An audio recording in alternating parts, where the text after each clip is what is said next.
जीरोधा के फाउंडर निखिल कामत कहते हैं, भारत में लोग एक बीमारी दूर हैं फाइनेंशियल क्राइसिस से। उनका मतलब ये है, अगर किसी इंडियन फैमिली में एक भी मेंबर को बड़ी बीमारी हो जाए तो उसका पूरा परिवार कंगाल हो जाएगा। आज हम इस वीडियो में यही जानेंगे, इन्वेस्टमेंट करने से पहले वो कौन सी 3 लिस्ट है जो हमको अपनी वेल्थ को प्रोटेक्ट करने के लिए पूरी करनी चाहिए। इसे हम एक एग्जाम्पल से समझते हैं। 3 दोस्त थे, रेंचो, फ्रान और राजू।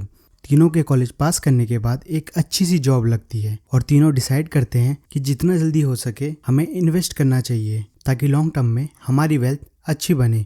तीनों इस पे एग्री भी करते हैं, पर रेंचो कहता है कि हमें इन्वेस्टमेंट से पहले term insurance and health insurance और साथ में 6 मंथ का इमरजेंसी फंड बनाना चाहिए ताकि हम और हमारी फैमिली सिक्योर रहे और साथ में हमारी बनने वाली वेल्थ में भी कोई दिक्कत ना आए।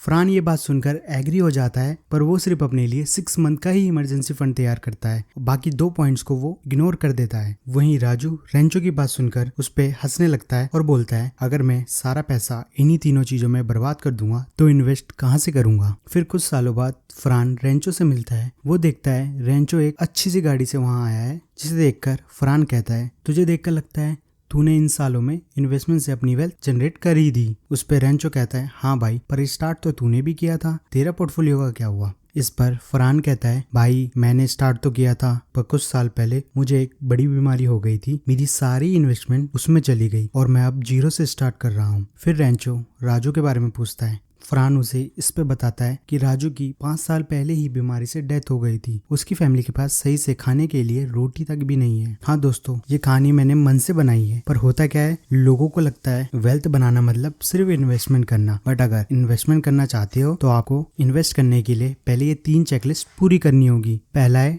Term insurance. समझते हैं टर्म इंश्योरेंस कितना लेना चाहिए और किन्हें लेना चाहिए। जैसा कि हमने देखा, अगर राजू रेंचो की बात मानकर अपने लिए एक अच्छा सा टर्म इंश्योरेंस लेता तो आज उसकी फैमिली की इतनी बैड कंडीशन नहीं होती। अगर आपकी उम्र भी कम है और आपकी फैमिली आप पर डिपेंड है, आपको जितना जल्दी हो सके टर्म इंश्योरेंस लेना चाहिए, क्योंकि जितने कम एज में आप टर्म इंश्योरेंस लेते हो उतना ही कम आपका प्रीमियम होता है। अगर आप अपने 20s में हो तो आपका मंथली प्रीमियम बस 500 से लेकर 1000 ही होगा। अब आप पूछोगे कितने का कवर हमें लेना चाहिए, तो इसके लिए एक सिंपल सा फॉर्मूला है। आपको अपने करंट सैलरी का मल्टीप्लाई बाय 15 करना है। जो आंसर आएगा उतने रुपए का कवर आपके लिए बहुत है। अगर आप चाहते हैं टर्म्स एंड हेल्थ इंश्योरेंस में मैं एक वीडियो लाऊं, कमेंट में जरूर बताना। अब हमारी दूसरी चेकलिस्ट में है हेल्थ इंश्योरेंस। बढ़ती मेडिकल इन्फ्लेशन आपकी जेब खाली कर सकती है और फिर आपका इन्वेस्टमेंट भी। इंडिया में मेडिकल इन्फ्लेशन 14% से बढ़ रहा है। मीन अगर गलती से एक भी मेंबर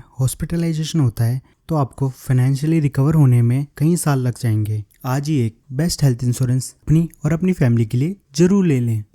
थर्ड चेकलिस्ट है, कई बार होता है कि हम ऐसी जॉब कर रहे होते हैं जहां हमें काम करने का मन नहीं करता, बट हम उस जॉब को चेंज भी नहीं कर पाते क्योंकि हमें अपने मंथली बिल्स भरने हैं। इस केस में अगर आप 6 मंथ का इमरजेंसी फंड बना लेते हो, आप अपनी जॉब भी चेंज कर पाओगे और 6 मंथ तक बिल्स भी मेंटेन कर पाओगे। ये मैं भी अब आके समझाऊं, मेरे फादर ने अपने टाइम पे 2 इयर्स का इमरजेंसी फंड बनाया था। सो गाइस, अब अगर आपने ये सब रेडी कर लिया है तो you are all set for investment. All the best guys. Comment में जरूर बताना आपने ये 3 चेकलिस्ट पूरी करी कि नहीं, और पसंद आए तो वीडियो को लाइक, शेयर, सब्सक्राइब भी जरूर करना।